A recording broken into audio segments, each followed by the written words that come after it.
Oh, we got the nuke.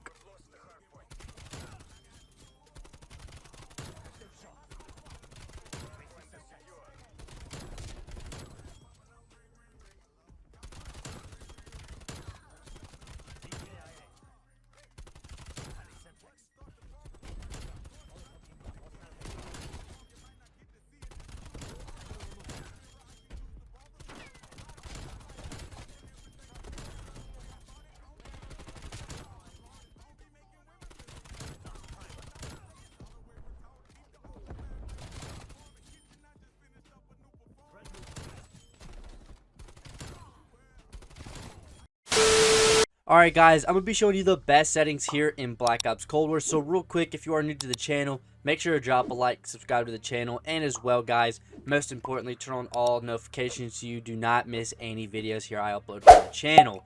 Now, the settings video here is the most requested thing here on the channel here lately. I know a lot of people are really confused when it comes to getting some of these settings and what does it mean on some of these settings, because some people may be confused.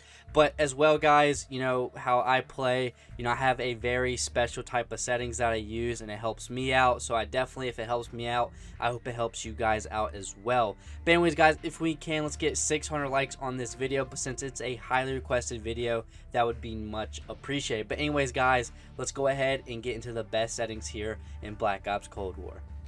Alright guys, we are in the settings now, and there's a couple things we're going to look at here. We're going to look at the controller settings, and there's a few things here in the graphic settings that we need to look at here. So I do hope you this is very helpful. So if you have a computer or whatnot, I have another settings video from like a month or two ago about another settings video that have PC settings, so that will be in the description if you guys want to go look at this one. This is basically just about my controls and my audios and stuff about the graphics here that's going to help you out a lot here.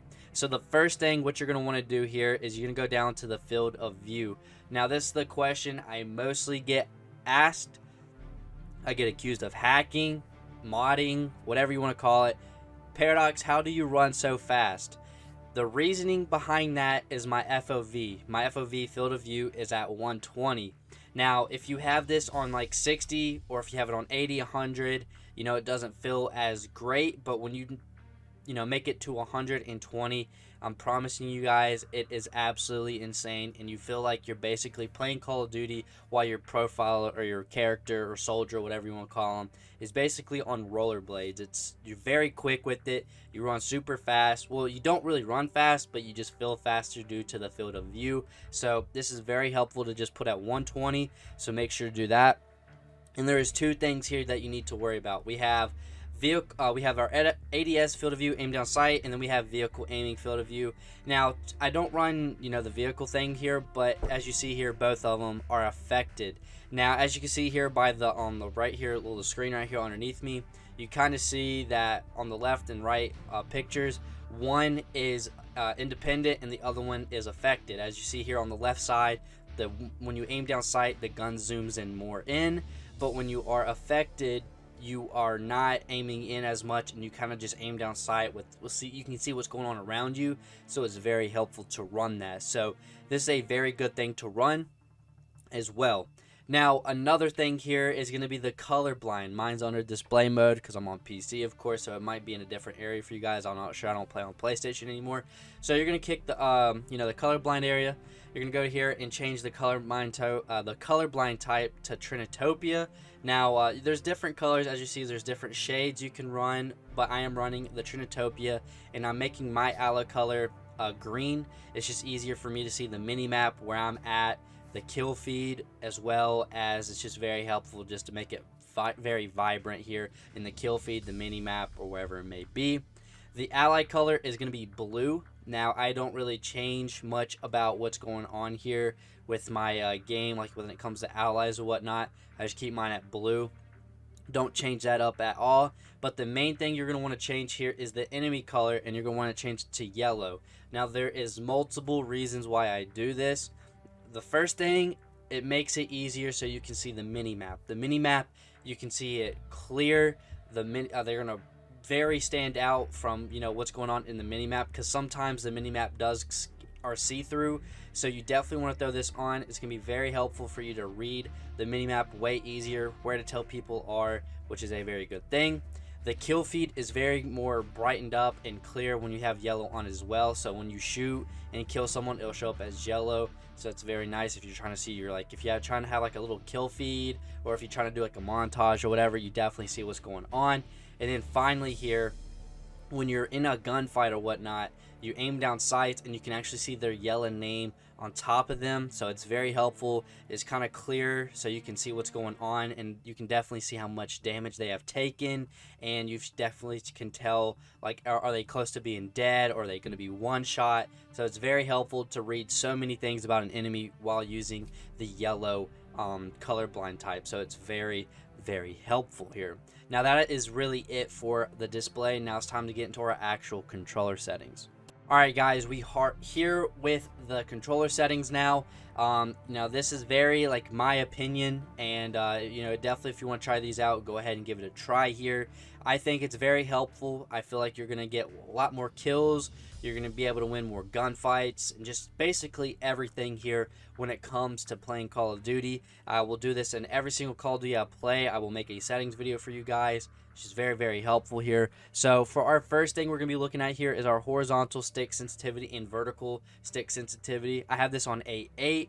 Now as you see, it goes up to 14, and realistically it kind of goes up to 20 because they have like halves in between them. So they have that 13.5, 13, 12.5 and whatnot. So basically we have 20 here. So I just keep mine at 8.8. It's not too slow, nor is it too fast. It's very good, because the slower it kind of is, the more control you're gonna have on your weapon, so you're not having to zoom in all fast and look around like you can't aim. So this is very helpful. And as well, the vertical stick sensitivity, I have this on 8. You can go a little bit higher if you want, maybe like 9 or 10, up to you though.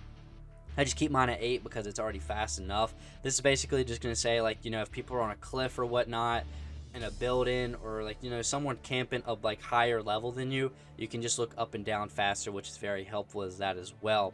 Now the next thing here, which is pretty important I think, is the ADS stick sensitivity high and low zoom. I have this on 0.8 as well. So this is when you're aiming down sights and how fast you're moving while aiming down sights, left and right, up and down or whatnot. So it's definitely slower, so you can, you know, be more accurate when it comes to firing. So when you're firing, you can kind of move your analog stick, and it's kind of slower. It's not fast. So this is something that's very new here in Call of Duty. I think it was added last year, I believe, or in Black Ops 4. This is very new here, but if you're definitely used to the 1, you know, you can use that or go a little bit higher.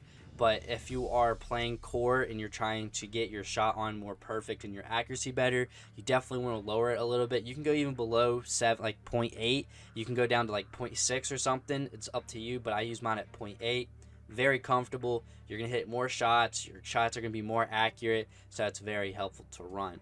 Now, when it comes to button layout, there's multiple things here. I have a scuff controller, as you see here, and as well, you guys, I have a Battle Beaver, which I am using now due to my scuffs breaking so easy.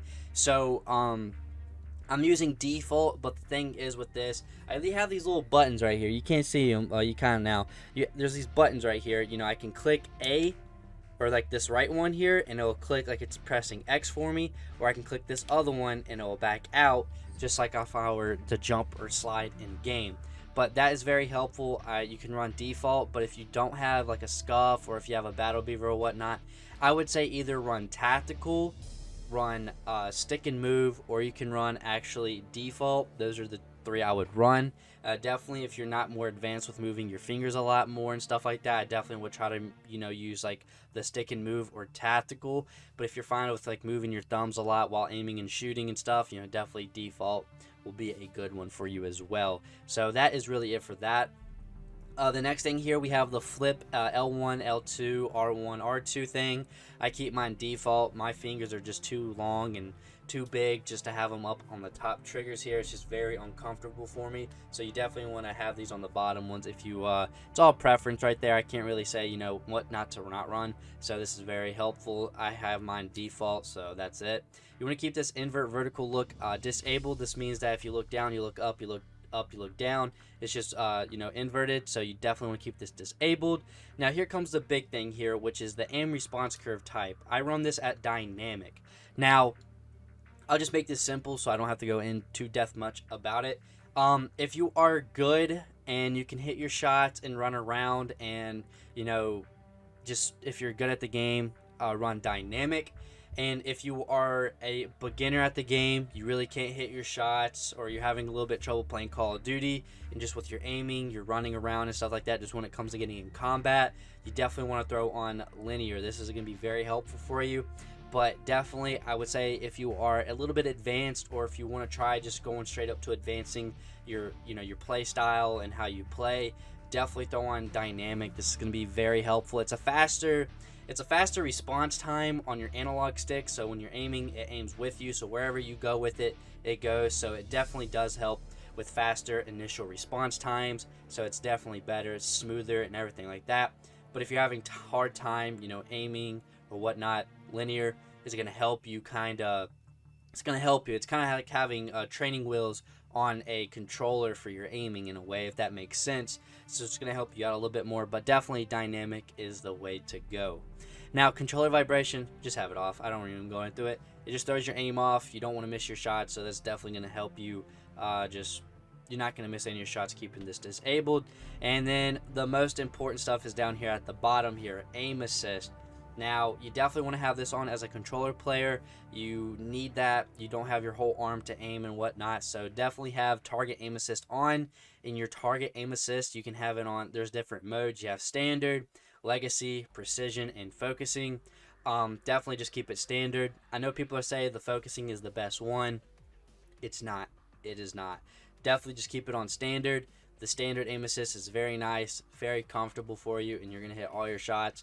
I promise you that, so keep this on here. Now, the ADS aim assist is enabled. You definitely want to have this on. This is going to help you while you're aiming down sights, and you have that aim assist while aiming down sight, which is very helpful. So that's basically just like a simple thing here. Now, the airborne mantle behavior. Now, this is I tweaked this up here in my last few videos here.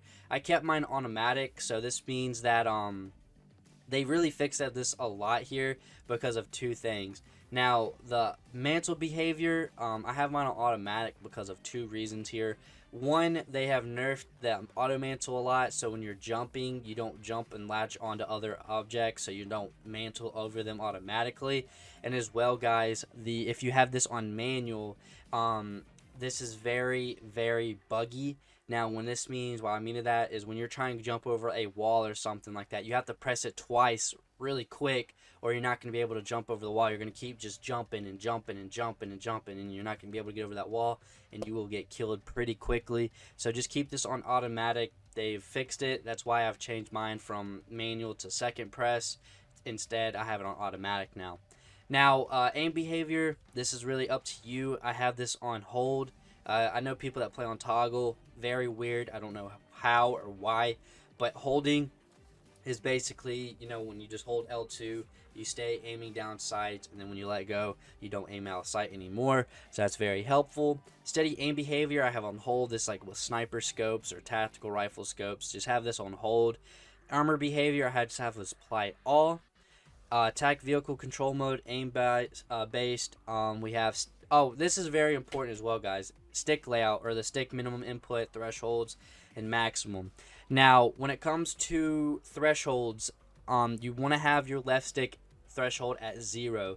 So definitely, when you're moving, you barely can just press it and you'll start moving. This makes your left stick, your moving stick, very sensitive. So you definitely want to have this on at 0, because you don't want to have to put too much pressure onto your analog stick. So to make stuff very helpful, put this on 0.